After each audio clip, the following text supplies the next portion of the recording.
का हो? यहाँ बैठ के का करत रहा? अरे कुछ ना हो, कुछ ना। कुछ ना, यहाँ तो में कहा? अरे कुछ ना अथवा में हो। रात दिन यही के लेके सटा रहेला, हमार तो एकदम दिमाग जर जाता तोहरा पे। कैसन दिमाग जर जाता बतावा? सुना हमारा, भैली जिंदगी अनहार, फूटल करम हमार।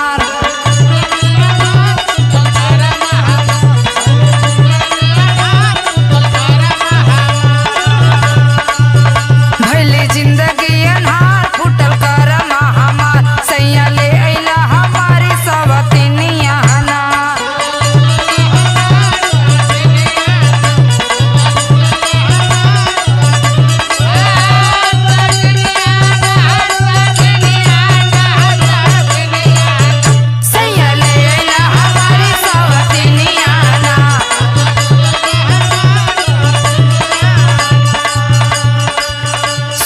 सुना। हाँ, का कहे चाहत हुआ? हमरा के शक करत हो, तोके इतना टेंशन हो गल है? काहे ना? सुना, कवन बढ़ल बाटे पीर भलू एतना अधीर। सुना तो ना, का बताई है?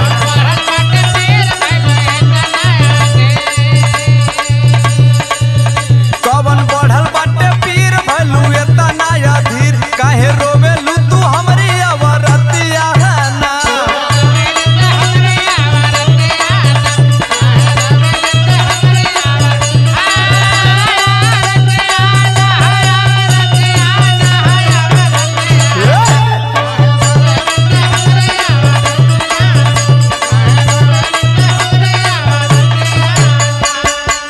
बताई हम।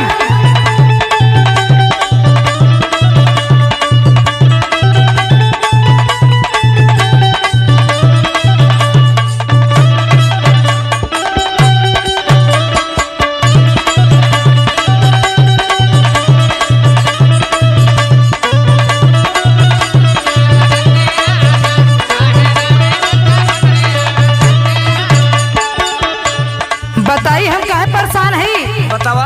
तोहरे है आदत से परेशान है। अरे नहीं तो सबकर काम हरानी। अच्छा सुना, बोला।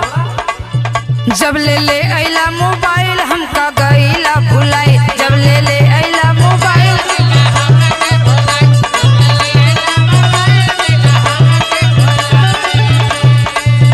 जब ले अइला मोबाइल गइला हमका भुलाई। हरदम नेरे खेला ओही के सूरतिया ना।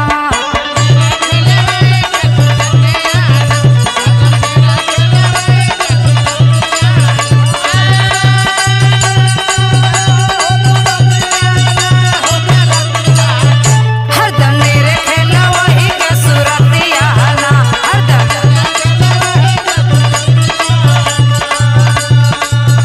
जब ले अइला मोबाइल गइला हमका भुलाई।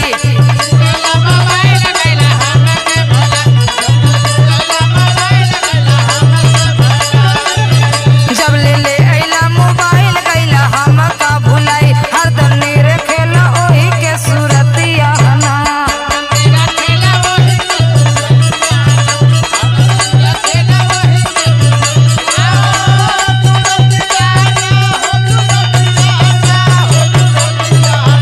हरदम नेरे खेला ओही के सूरतिया ना।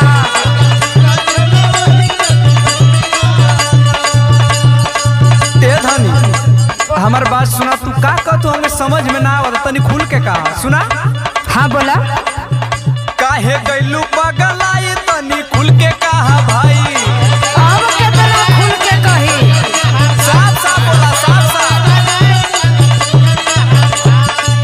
सुनत हो ना? सुनत है। काहे गइलू पगलाई, तनी खुल के कहा भाई। कहा मारल बाटे तोहरी मतिया ना।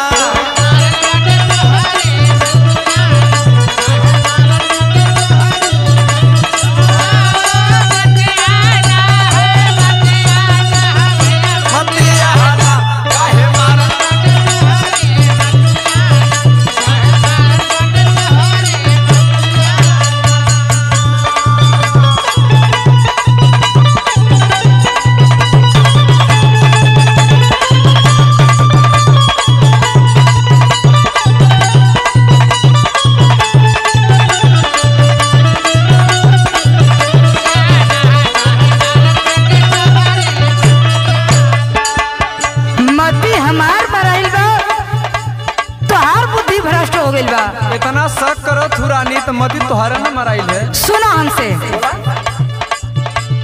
हरदम ओही के खेलावा रात दिन दुलरवा। अरे ई का कहना रानी, ई का कहत हो? एकदम सच कहत है हरदम ओही के खेलावा रात दिन दुलरवा। हमके भावे न तोहारी अदतिया ना।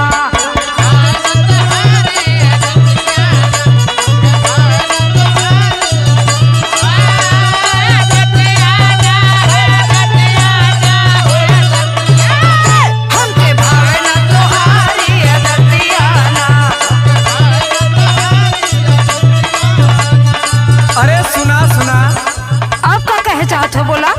अरे ई तो मोबाइल है, मोबाइल है ये हमारे जीवे के काल है। ऐसे तू रानी सब करत हो। सुना, हाँ हाँ बोला। ई तो हवे एक खिलौना, कोई रहे ना एकरा बिना। सुनत हो ना? खूब बुझली बुझावा तारा।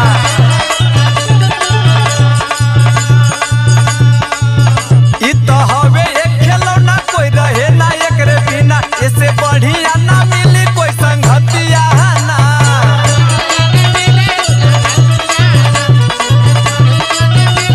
इससे बढ़िया कोई संगी ना मिली। वो तो हम देखते हैं। जो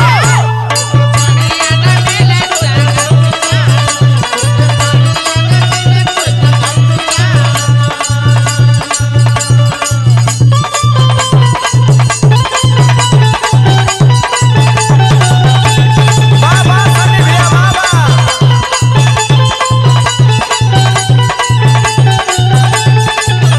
तेरा पिया घर आया राम जी।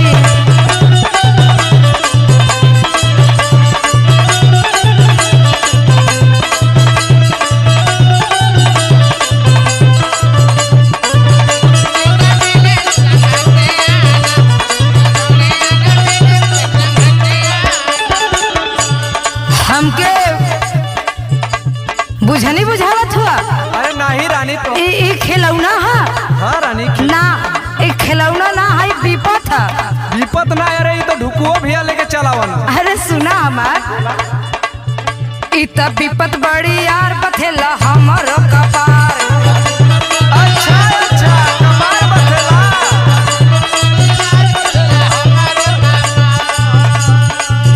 ई त विपत बड़ी यार बथेला हमरो कपार। कभी सुरेंद्र से बताई कुल बतिया ना।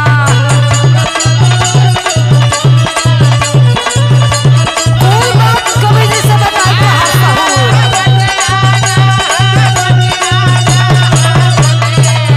कभी सुरेंद्र से बताई कुल बतिया ना।